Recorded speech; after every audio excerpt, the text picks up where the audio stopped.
जय माता दी भक्तों। आज का जो वीडियो है आप टैगलाइन से समझ गए होंगे। वास्तु दोष के मैं कुछ ऐसे उपाय बताने वाला हूँ जैसे आपके किचन से बेडरूम तक घर में गलत दिशा में रखी ये चीज़ें आपके लिए बन सकती है खतरनाक भयंकर वास्तु दोष का कारण। और अगर वास्तु दोष आपका ख़राब है ना तो ज़िंदगी आपकी नर्क बन सकती है। तो ध्यानपूर्वक आप सभी लोगों से निवेदन है ये वीडियो सुनिए, समझिए, और अगर आपके घर पे भी ऐसा कुछ दोष लग रहा है तो तुरंत उसका उपाय कर दीजिए। ज़्यादा समय ना लेते हुए मैं आपको बता दूं कि घर में वास्तु दोष हो तो लाख कमाने वाले बावजूद भी पैसों की किल्लत बनी रहती है। परिवार में कोई ना कोई बीमार रहता है और बने काम भी बिगड़ने लगते हैं।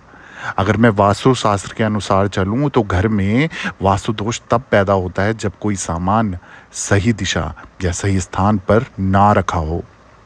इसलिए घर में कोई भी सामान रखने से पहले वास्तु से जुड़े नियम ज़रूर जान लेने चाहिए। अगर आप घर में कुछ चीज़ों को सही दिशा या स्थान पर रखेंगे तो इससे वास्तु दोष दूर होगा और घर में मौजूद नेगेटिव एनर्जी यानी कि नकारात्मक ऊर्जा खत्म हो जाएगी।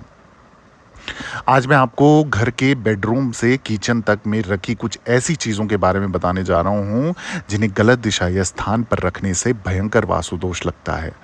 अगर आपके घर में भी ये चीज़ें गलत जगह पर रखी हैं तो तुरंत इन्हें हटाकर सही कर दें, शिफ्ट कर दें। सबसे पहला वास्तु दोष कब लगता है वो मैं आपको बता दूं। जब बेडरूम में बिस्तर के सामने आईना होना बहुत ही अशुभ माना जाता है और ये वास्तु दोष होने की एक सबसे बड़ी वजह होती है। ऐसे में अगर आपके घर में भी ऐसा है तो इसे तुरंत तुरंत के तुरंत अभी के अभी अगर आप सुन भी रहे हो ना तो तुरंत इसे हटा दो। इससे अक्सर पति पत्नी में झगड़ा होता है और सुख शांति का अभाव रहता है। इसलिए भूलकर भी बिस्तर के सामने आईना नहीं लगाना चाहिए। आप इसे हटा नहीं सकते तो ढक के रखो कम से कम। अगला जो वास्तु दोष है वो कब लगता है। अगर मैं वास्तु शास्त्र के अनुसार चलूं तो अगर आपके घर में भी एक ही दिशा में गैस, स्टोव और पानी का स्रोत है तो ये भी एक बहुत बड़ा वास्तु दोष होता है। इसे तुरंत सही कर लेना चाहिए। वास्तु के मुताबिक रसोई में गैस स्टोव को दक्षिण दिशा में रखना चाहिए। ये सबसे अच्छी दिशा मानी गई है गैस और स्टोव के लिए, अग्नि के लिए।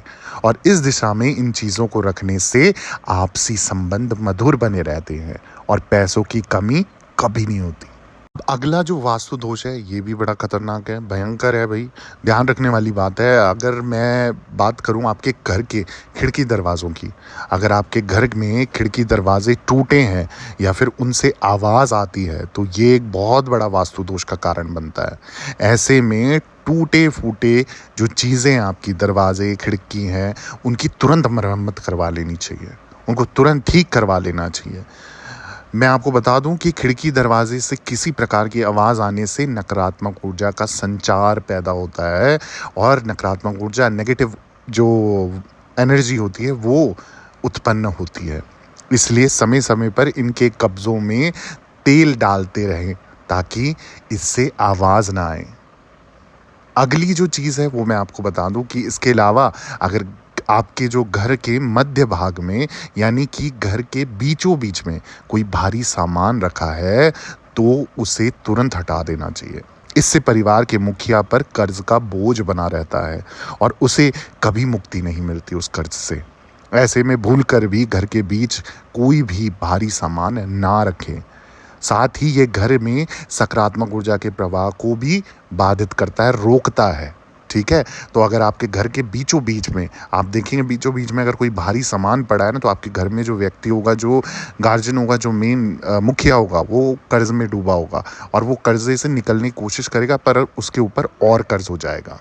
आगे की जानकारी देने से पहले आप सभी भक्तों से निवेदन है, अगर आपके जीवन में कोई भी संकट बाधा है, जगह जगह चौकी दरबार जा के थक चुके हो, कर्जा उधारी हो गया, रुका हुआ धन, फंसा हुआ पैसा, कष्ट कलेश विपदा संकट किया कराया, कुछ भी चीज़ें, पितृदोष, मंगल दोष, राहु केतु दोष, वास्तु दोष, काल दोष, समस्त दोषों का निवारण चाहिए, उपाय चाहिए, या फिर आपको कुंडली बनवानी है, दिखवानी है, उसका निवारण चाहिए, कोई भी मांगलिक है या कोई मांगलिक दोष चल रहा है, पंचांग के अनुसार शुभ समय का आपको पता करना है, शुभ कार्य करवाना है, तो इसके लिए आप आपको क्या करना है, मेरी समस्त आईडियों के नाम ये आपको नीचे दिख रहे हैं, ऑफिशियल देवी भगवती शक्ति के नाम से है।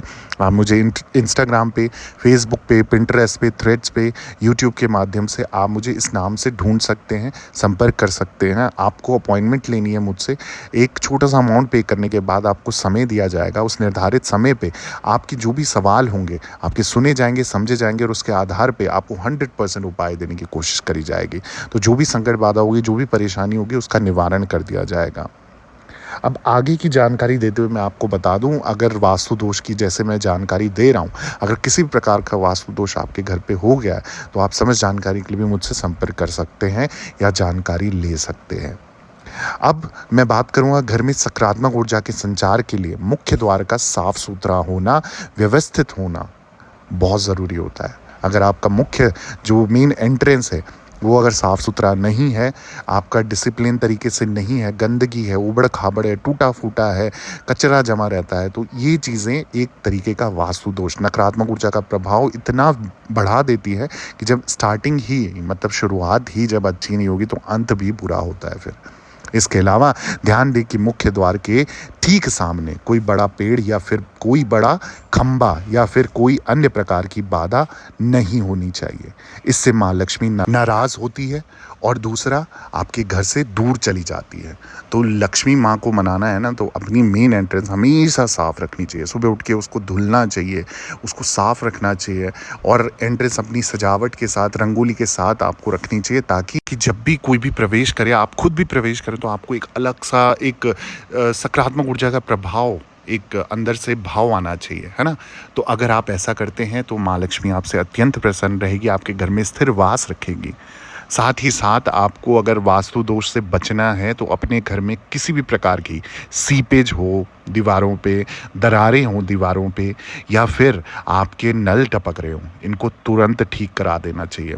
ये भी एक लक्ष्मी माता रूठने का एक मुख्य कारण होता है। जब आपके घर में पैसा भी आ रहा है परंतु वो बीमारी में जा रहा है, या रुक नहीं रहा है, टिक नहीं रहा है, या फिर बिल्कुल ही पैसा नहीं आ रहा है, या फिर कर्ज उधारी में हो, तो इस तरीके की चीज़ें अगर आपके साथ हो रही है तो कृपा करके किसी वास्तु दोष वाले को दिखा के या आप मुझसे डायरेक्ट संपर्क करके अपॉइंटमेंट लेके, और आपको मैं समाधान दूंगा, सही गाइडेंस दूंगा, ताकि आपके घर का वास्तु दोष मिट सके और आपकी परेशानियों का निवारण हो सके।